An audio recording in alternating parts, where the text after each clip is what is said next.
Olá a todos, o meu nome é Sónia Ferreira, eu sou Life Coach e Coach da longevidade e cá estamos para mais um mito. Já vamos no nono mito, a brincar, e este mito vamos falar sobre também um dito que geralmente se diz o seguro morreu de velho. E nós vamos abordar isso aqui um bocadinho nesta nossa conversa aqui com a Patrícia Protásio, que antes de mais queria agradecer muito ter acordado a participar. A Patrícia tem bastante formação dentária de comunicação social e marketing, tem experiência profissional na área de edição e de publicidade e em 2015 embarcou numa aventura que foi criar a Eu Consigo, em conjunto com António Marcos, também terapeuta ocupacional, e desde então tem estado nesta área, tem adquirido muita experiência, tem gerido diversos projetos na área de apoio a cuidadores informais e da formação também nessa área, inclusivamente tendo participado com a Fundação Aga Khan no sentido de um projeto de qualidade dirigido aos cuidadores. É isto e muito mais, penso eu.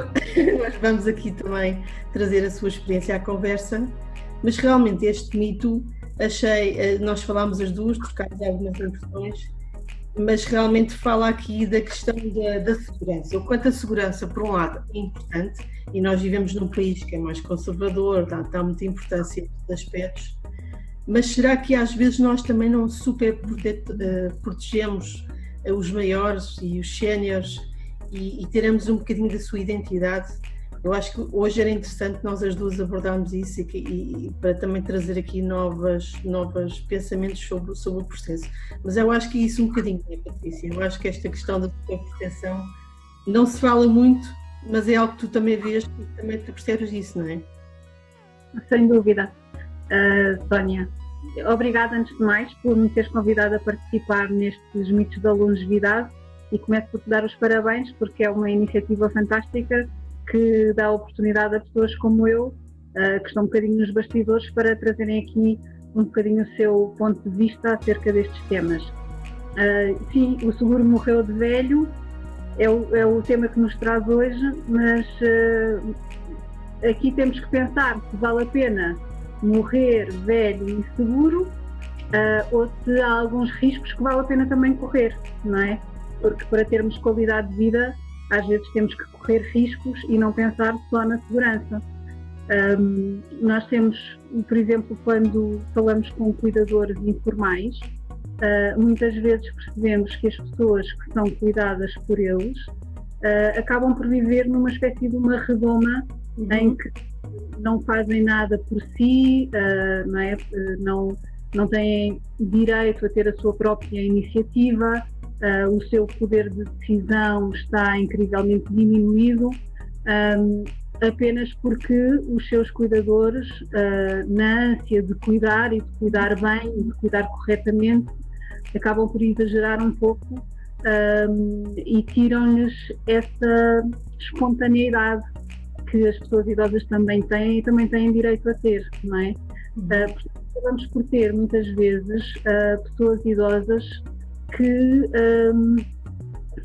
um pouco vão morrendo por dentro aos poucos, não é? Nós não queremos que elas morram, queremos dar-lhes a segurança possível, queremos prevenir doenças, queremos que as doenças não avancem muitas vezes, não é? Quando são doenças mais graves e até terminais, em alguns casos, e por causa disso, por causa dessas preocupações tão grandes com a segurança, acabamos por não lhes permitir ter a qualidade de vida que poderiam ter. E isto às vezes, é óbvio que há aqui situações nos dois extremos, não é? Há famílias em que as pessoas séniores são negligenciadas e ninguém lhes dá atenção, e há famílias em que as pessoas séniores são super protegidas. O que acontece é que essa super proteção é feita com muito amor, não é? Só que o amor também tem que ser, este tipo de amor também tem que ser educado, e nós temos que conseguir transmitir aos cuidadores que superproteção não é uma coisa positiva na vida dos séniores. E essa é uma das preocupações que nós temos tido, sobretudo na formação que temos dado a cuidadores formais e informais, é de passar esta mensagem, porque é de facto uma situação que nos aparece no nosso dia-a-dia quando lidamos com pessoas séniores, com algum tipo de patologia, com os cuidadores que encontramos nesse dia-a-dia, nem eu consigo. Se me permites, eu acho que estás a falar interessante na parte dos cuidadores, porque às vezes os próprios cuidadores começam a ter alguns maneirismos ou algumas parecenças, não com a doença, mas com alguns sintomas ou algumas situações por viverem tão perto e estarem tão perto, acaba por também criar-se ali às vezes parece uma mimetização, digamos assim, de todo o processo, que não ajuda também muitas vezes, não é? Sim, às vezes acontece há uma espécie de passagem dessa preocupação pela pessoa cuidada, acaba por fazer com que o cuidador caia numa rotina de vida em que ele próprio também é sobreprotegido, digamos assim. Portanto, a pessoa deixa de arriscar, deixa de sair, deixa de ter vida própria, muitas vezes porque a sobrecarga é tão grande que não lhe permite fazer isso, mas acaba por haver ali uma zona de conforto, na minha opinião, uma zona de conforto em que o cuidador e a pessoa cuidada se acomodam de alguma forma e que não as deixam progredir, ou seja, parece que não há horizonte para a frente, como se não houvesse futuro, não é? Há um viver do dia-a-dia sem que haja a programação de objetivos, de algum tipo de objetivos de vida, de se querer fazer algo mais, não é? De ambição, era essa a palavra que eu estava à procura.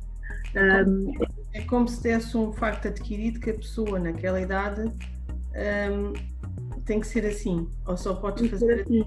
Exatamente. É quase um subnivelamento, não é? Ou seja, tipo, eu tenho que estar neste nível porque é impossível acontecer que eu possa conseguir fazer outras coisas. Há uma frase interessante de Lamarck, que não sei se conheces, que é: o órgão que não tem uso ou definha ou perde a sua começa a perder faculdades, não é? E nós, um bocadinho, nós vemos isso na ginástica, vemos isso em vários sítios, que quando os desportistas deixam de correr e fazer o seu ritmo e os seus hábitos, acabam por perder o endurance. E às vezes eu acho que nós perdemos o tónus, não é? Seja o tónus mental, seja o tónus físico também, porque também entramos nesse tal subnível, ou seja, claro que a pessoa pode ter doenças, pode ter predisposição, o próprio facto do envelhecimento traz alguns desafios, mas não tem que ser, se calhar, vivido de uma forma tão intensa, até que nós sabemos, a ponto de vista psicológico, a psicologia, a forma como nós nos vemos, influencia muito depois como nós nos capazes de fazer. Sim, totalmente de acordo. Há uma palavra que eu gosto muito, que é o inconformismo. Eu acho que há uma certa tendência para as pessoas, a partir de uma determinada idade, e para os cuidadores dessas pessoas, se conformarem com a situação de vida daquela pessoa, seja porque há uma doença, seja porque há um determinado medo do avançar dessa doença, ou medo da morte, ou medo das quedas, por exemplo, que se tornam mais frequentes a partir de certa altura. A pessoa, quando cai repetidamente, ganha medo a se deslocar, ou se deslocar de uma forma mais autónoma, porque sabe que isso pode voltar a acontecer. E, portanto, as pessoas acabam por se conformar com uma determinada forma de viver o seu dia-a-dia e a sua rotina. Por outro lado, há pessoas que não são nada assim. Há pessoas que são aventureiras até morrerem, há pessoas que têm pouca noção da sua própria fragilidade, por exemplo, não é? A minha mãe, por exemplo, tem mania na cozinha dela, sobe lá um banco altíssimo para chegar ao armário onde estão os copos que ela quer pôr na mesa nos dias especiais. Pronto, eu digo, não deves fazer isso porque podes cair e fazer uma fratura. A nossa proteção, não é? A verdade é que no final eu acabo por deixá-la fazer aquilo, eu não vou impedi-la de fazer. A minha mãe é uma pessoa adulta, com discernimento, com faculdades, com capacidades, não é? Com habilidades. Portanto, quem sou eu para lhe dizer o que é que ela pode ou não pode fazer? Mas há famílias em que uma coisa deste género pode ser negada à pessoa, não é? Nós podemos dizer a uma pessoa mais velha que ela não pode fazer algo na sua vida apenas porque nós achamos que não deve fazer. E isso, na minha opinião, é de uma enorme injustiça, não é? Não estamos a falar com uma criança, não estamos a falar com uma pessoa que não tenha razão ou faculdade mental para tomar decisões, estamos a falar com uma pessoa que é capaz, simplesmente decide naquele momento que a sua integridade física é menos importante do que ter os copos de cristal na mesa naquela noite, não é? Exato. É isso. Basicamente, as pessoas séniores têm direito a tomar essas opções. As opções do nosso dia-a-dia, em que nós decidimos até onde é que vamos arriscar ou até onde é que não vamos arriscar. É claro que, se estivermos a falar de uma situação em que haja terceiros que estão envolvidos, não é? Por exemplo, imaginemos uma pessoa que já não consegue conduzir de uma forma suficientemente segura, não é? Aí ela está a pôr-se a si própria em risco e está a pôr outras pessoas em risco. Portanto, é uma situação diferente. Agora, em situações em que a pessoa no seu dia-a-dia quer tomar pequenas decisões sobre como é que quer viver ou deixar de viver, ou estar, deixar de estar, sair ou não sair, ver outras pessoas ou não ver outras pessoas, dormir até mais tarde, tomar banho ou não tomar banho, o que é que come, etc. Quem somos nós, não é? Para lhes dizer que não podem fazer. Na verdade, eu acho que os cuidadores e muitas vezes os filhos das pessoas mais velhas tomam essas decisões de dizer não podes fazer. Não podes fazer porquê? Porque se caíres vais parar ao hospital e depois eu é que vou ter que cuidar de ti, eu é que vou ter que despender dinheiro para... Isso que eu ia dizer há pouco, tem muito mais a ver com as pessoas que estão a cuidar às vezes do que a própria pessoa, não é? Claro, é isso mesmo.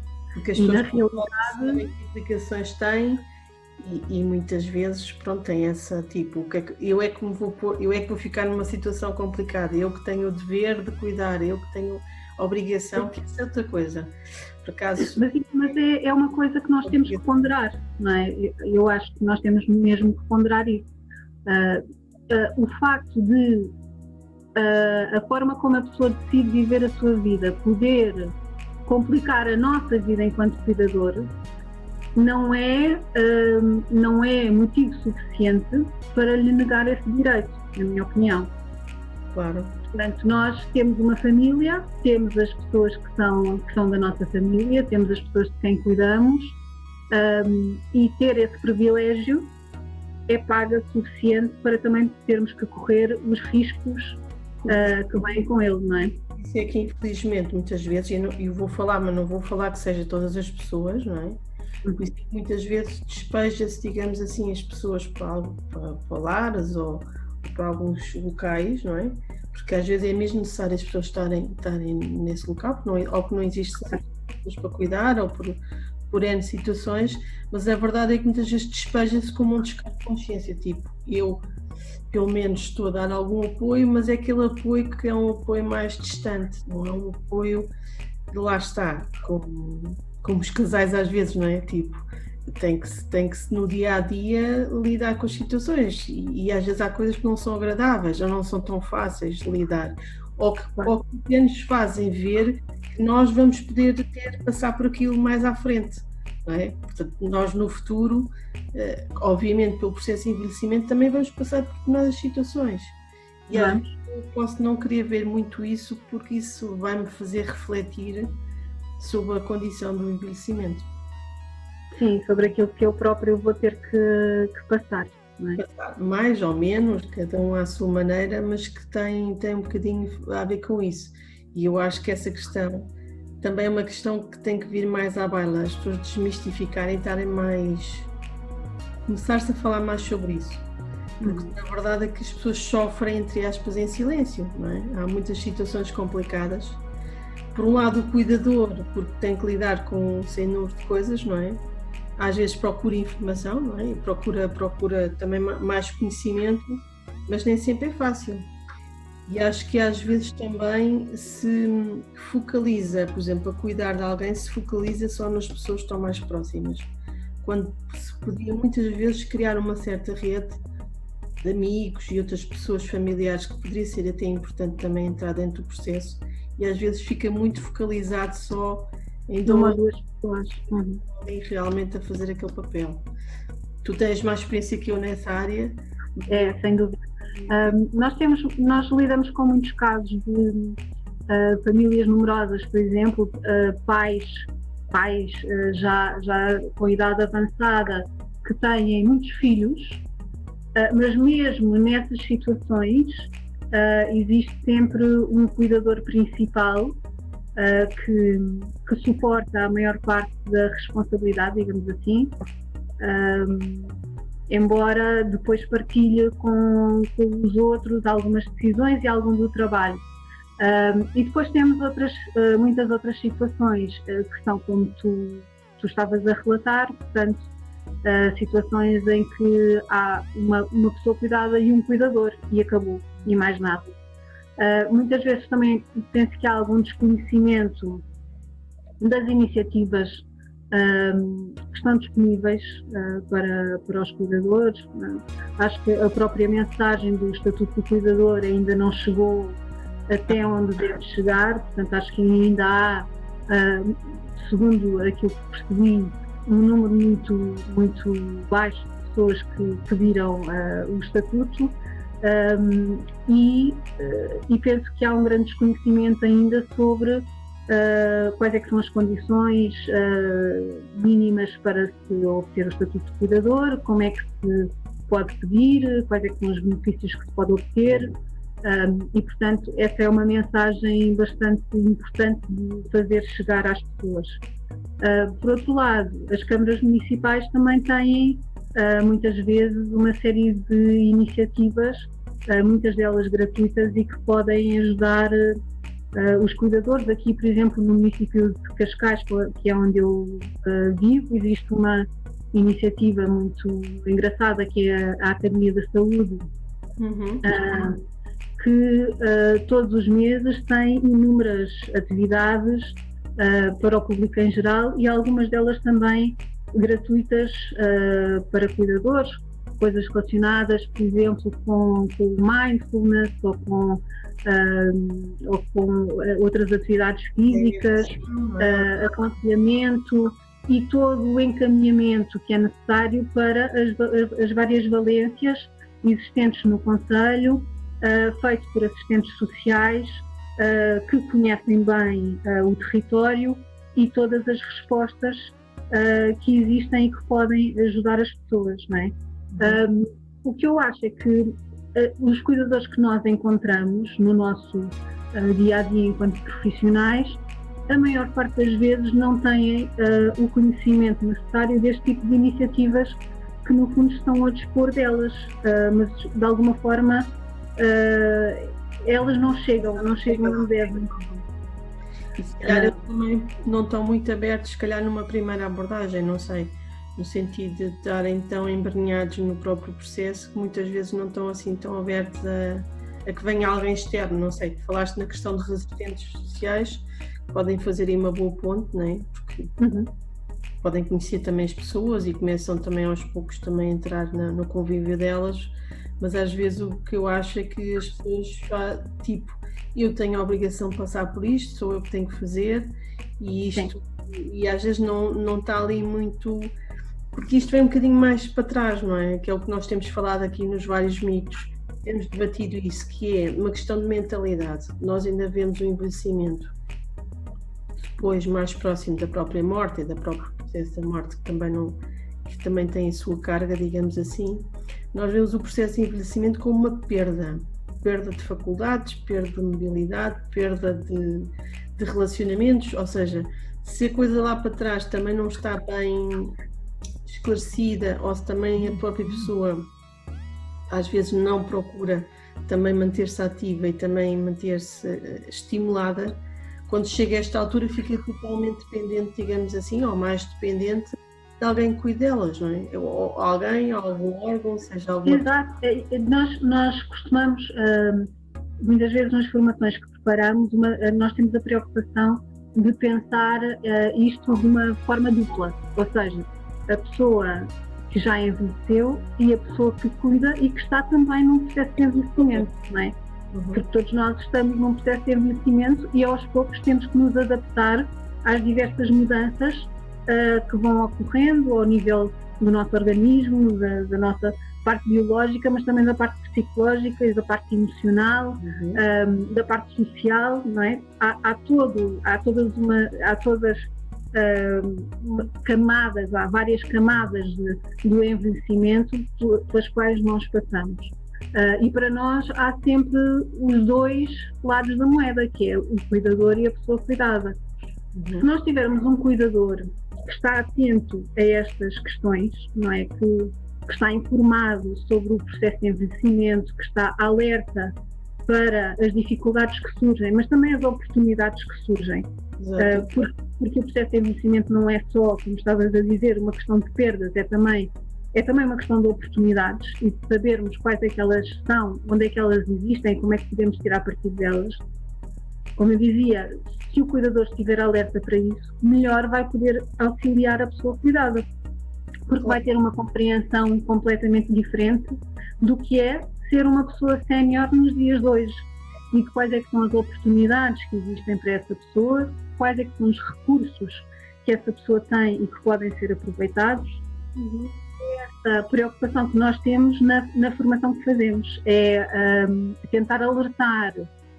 A nossa formação é dirigida a cuidadores, portanto cuidadores formais e cuidadores informais, tentar alertar as pessoas para este duplo sentido do envelhecimento que pode, quando a pessoa aprende, não é, numa formação, se o cuidador aprende, está imediatamente por inerência a levar esse conhecimento também à pessoa cuidada. Claro. E também a pessoa que é cuidada, também tendo maior conhecimento e maior lucidez, ela também pode reivindicar, no bom sentido, melhor aquilo que ela quer, não é? Tipo, o que é que eu quero? Estavas a dizer, falar do exemplo da tua mãe, não é? Portanto, sim. Todos nós hoje em dia temos exemplos disso. Exatamente o que é que ela quer, o que é que ela prefere, o que é que ela gostaria de fazer, não é? E aqui puxa a brasa à sardinha ao coaching, não é? Que é o que é que para nós, como essência, como pessoas, porque fisicamente nós podemos ter uma carcaça, passa a expressão, mas nós continuamos a ser uns seres. E nós, até morrer, estamos sempre a aprender e temos sempre necessidades. E uma necessidade super importante é eu continuar a ter razão para acordar todos os dias, não é? Claro. Quando eu não tenho uma razão, nem que seja um animalzinho, o que for, nem que seja projetos, voluntariado, o que for, dentro da capacidade ou do nicho de cada um. E isso é o que realmente nos vai manter vivos, digamos assim, no processo. Claro que nós sabemos que depois existem outros pormenores e o meio também nos condiciona um pouco, mas acima de tudo é isso, é de estar bem com a vida. O que é isso, estar bem com a vida, não é? É muito individual, cada um de nós tem as suas necessidades. Sim, mas de certeza que não será estar em casa a olhar para as paredes. Não é? Temos que fazer coisas, temos que estar com pessoas, somos seres sociais e somos seres ocupacionais, por definição, não é? E, portanto, quando há privação ocupacional, de certeza que as pessoas não estão bem, não estão felizes.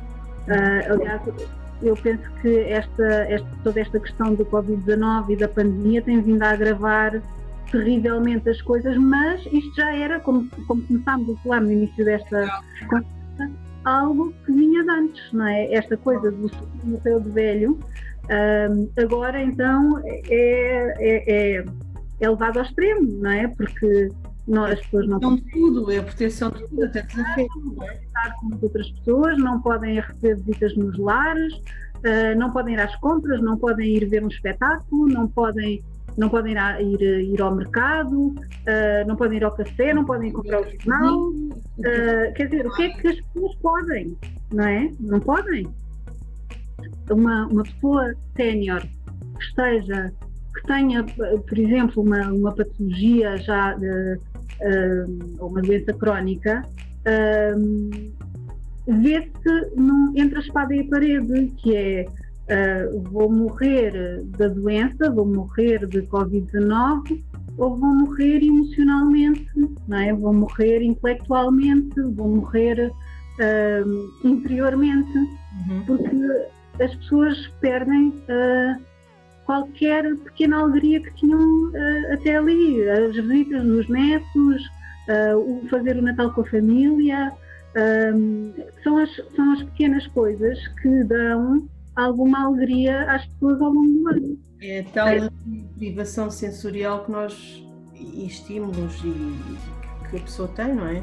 Eu acho que por acaso nessa situação até tecnologia é algo que não vai substituir, não é uma substituição, porque o afeto é físico, é emocional, é espiritual, é o nome que tu queiras dar, mas realmente a tecnologia acho que é uma coisa que pode ajudar, onde ela pode ajudar é estreitar isso, ou seja, minimizar um bocadinho estas situações, não é?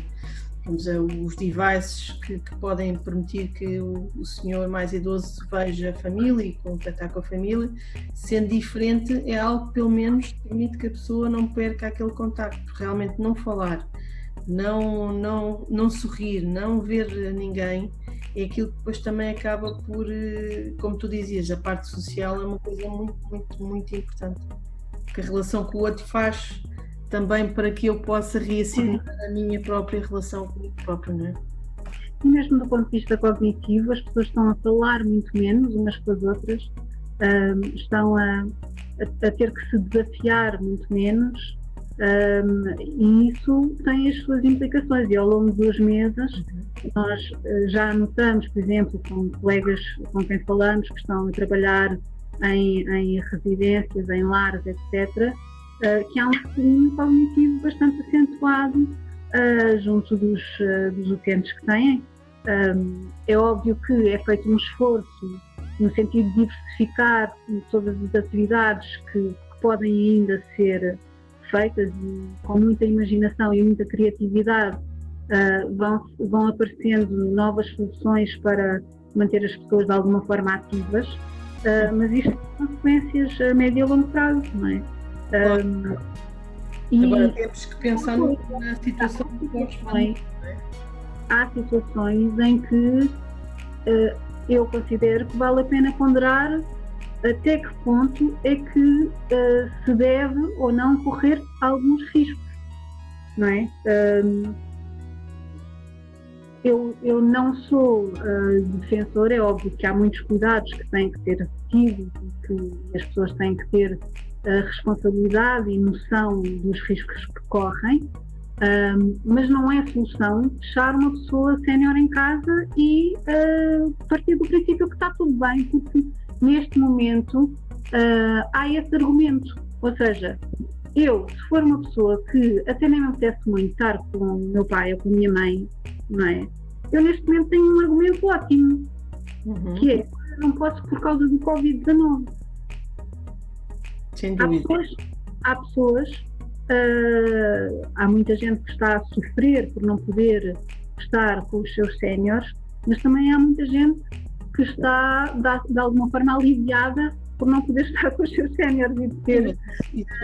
Estávamos a falar há bocado que, desculpa interromper-te, isso vamos a um bocadinho que estávamos a falar há bocado, que é, antes da pandemia já existia problemas sistémicos, não é? Portanto, que é a relação entre as pessoas, não é? A forma como nós nos relacionamos, e isso com ou sem a pandemia existe, porque depois quando a pandemia desaparecer, portanto o pós-pandemia, que esperamos que seja em breve, mas num pós-pandemia essas situações eu questiono-me quando é que nós vamos mudar? Quando é que nós vamos melhorar esses aspectos? Porque isso é uma questão endémica que está lá, que é o relacionamento e como a gente lida com as coisas.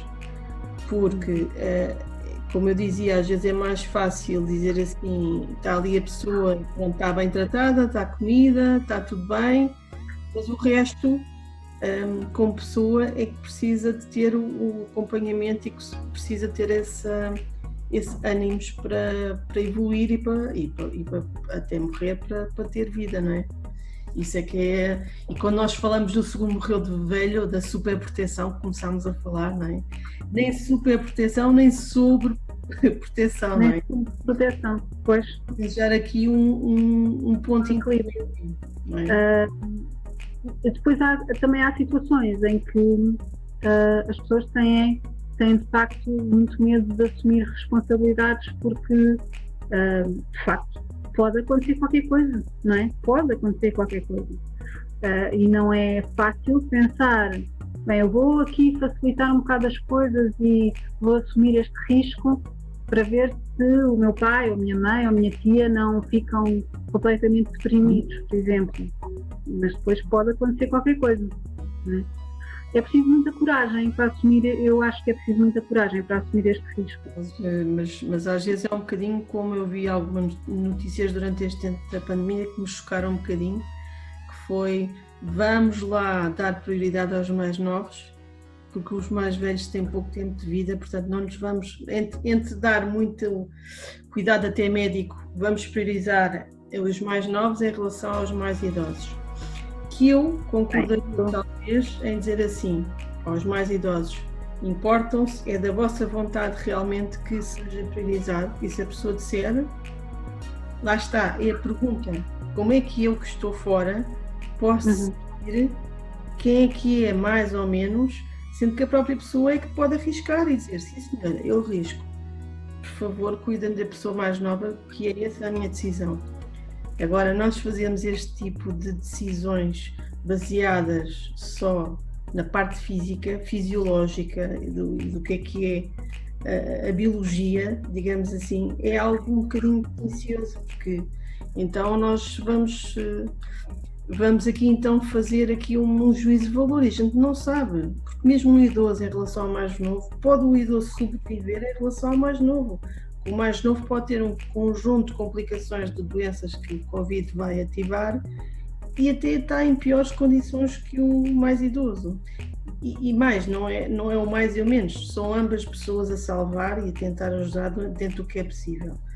Então, pois, eu acho que a questão é essa, é que as pessoas, pelo menos para mim, as pessoas têm todas o mesmo valor, sejam crianças, idosas, novas, gordas, magras, pretas, brancas, ou seja o que for. O valor é sempre o mesmo. Uma pessoa com 99 anos tem o mesmo valor que um bebê de 1 ano. É óbvio que, para quem está preocupado com a demografia, um bebê de 1 ano se calhar tem mais valor do que uma pessoa de 99 anos. Mas nós temos que ter ética, não é? E valores e moral e perceber que essas escolhas pura e simplesmente não se podem fazer. Não se podem fazer. Eu acho que é completamente... Não é humano pedir a um médico que faça uma escolha dessas, tal como não é humano pedir a qualquer pessoa que faça uma escolha dessas. É demasiado cruel, não é? Ok, mas não é a temática só do que estamos a falar, mas só acrescentar aqui. Mas realmente a verdade é que quando foi dito isso, as pessoas no geral aceitam este conceito. Não estou a dizer que sejam todas as pessoas, ok? Porque acho que há pessoas que vão questionar tal como nós estamos aqui a falar. Mas quando a pessoa ouve isto e não tem uma reação, não precisa ser reacionário, mas não tem um posicionamento, nós aceitamos as coisas assim desta forma, não, está, é normal. E a gente pensa assim, então e se eu fosse aquela pessoa idosa? Se eu fosse o idoso que lá está e eu queria viver, eu queria ter, como toda a gente, tenho direito a viver, tenho direito o tempo que eu tenho ainda para cá estar, tenho direito a cá estar. Mas pronto, isto serão... Não, mas é relevante e é importante essa discussão também, até porque está ligada àquilo que estávamos a falar, não é? da questão da segurança e de até onde é que vai, até onde é que deve ir a nossa preocupação com a segurança e que outros aspectos é que devem estar misturados com ela. Eu acho que, para mim, é um tema que está muito aceso neste momento, também por causa da pandemia, mas que devemos lembrar que, mesmo sem pandemia, ele existe. Aquela questão que estavas a falar há bocadinho das prioridades, não é? Nós, quando pensamos numa pessoa que precisa de ser cuidada de alguma forma, damos prioridade aqui à alimentação, à higiene. Aliás, a maior parte dos serviços de apoio domiciliário, por exemplo, que existem hoje em dia, é isso que fazem, é fazer a higiene da pessoa, tratar da alimentação e pouco mais do que isso. Mas há tantas outras necessidades e tantas necessidades, às vezes, profundas e das quais as pessoas não falam à primeira abordagem, não é? Ou seja, é preciso estabelecer uma relação com a pessoa ao longo do tempo para que se consiga perceber exatamente o que é que aquela pessoa, o que é significativo para aquela pessoa, o que é que ela gostaria de fazer, o que é que ela gostaria de conquistar, não é? Quais é que são os seus objetivos num futuro imediato ou até mais à frente. Nós não podemos tirar o futuro às pessoas idosas e é isso que andamos a fazer. Nós tiramos o futuro, é como se elas não tivessem futuro. Sim, porque isso é como tudo o que nós, às vezes, esta sociedade tem, quando se defronta com algum desafio, às vezes a tendência é deixa lá estar, porque isto implica mexer em muita coisa, então não vamos mexer por enquanto. Depois vai passando de geração para geração. Não, às vezes é preciso ir lá e mexer um bocadinho e trazer algumas coisas à luz. Obviamente com sabedoria e com discernimento, não é? Porque Roma e Pavia não se fizeram num dia, mas sim, eu acho que, pelo menos é o que eu sinto neste momento, talvez por agora já estar neste meio há alguns anos, começo a sentir que há muita gente a mexer, não é? Há muita gente a trabalhar já no mesmo sentido de combater ideias idadistas, de melhorar a formação que é feita, de perceber quais são as reais necessidades dos cuidadores, de instituir novos programas, projetos pilotos, etc., que vão no sentido de facto, mexer nas coisas, melhorar as coisas. Nós não podemos continuar a ter, principalmente numa altura em que o envelhecimento está a causar alterações demográficas como as que está a causar, não é? Nós daqui a pouco implicações económicas e é completamente diferente da que estávamos habituados a ter. Não podemos continuar na mesma, não podemos continuar a achar que as coisas sempre foram assim e vão continuar a ser assim. Não. E infelizmente eu sou positiva nesse aspecto. Vejo muita gente como tu, como eu, como muitos colegas que estão as coisas. É por isso que estamos a tentar, seja pelos meios, seja por aquilo de juntar às vezes esforço e também debater sobre o tema, que nós nos empenhamos, não é? Porque acho que é importante trabalhar nesse sentido. Se ninguém fala e se há pouca voz ativa, as coisas não mudam, as coisas também levam o seu tempo. Olha, por falar em tempo, estamos a chegar ao final do nosso tempo. Mas a conversa estava já a chegar a um ponto de ainda continuarmos aqui por muito mais tempo, mas porque este assunto nos apaixona e porque realmente acho que gostamos muito e estamos envolvidas nestes processos, mas acho que pode ter sido aqui algumas ideias para quem for ver este vídeo, que é esse o objetivo e é assim, o futuro o futuro ainda não sabemos, muita coisa pode acontecer. Eu queria te agradecer mais uma vez por teres aceito o convite, gostei imenso de estar a falar contigo e agradeço. Eu é que agradeço. Estás nesta área, dar o teu contributo, que acho que também é super importante. E pronto, e até breve, nós estamos sempre todos conectados e tudo pode acontecer. Muito obrigada, Sónia, pelo convite, gostei muito de estar aqui a conversar contigo este bocadinho. E então fica a dica, o seguro morreu de velho, mas com conta, peso e medida. Estamos cá. Beijinhos. Okay.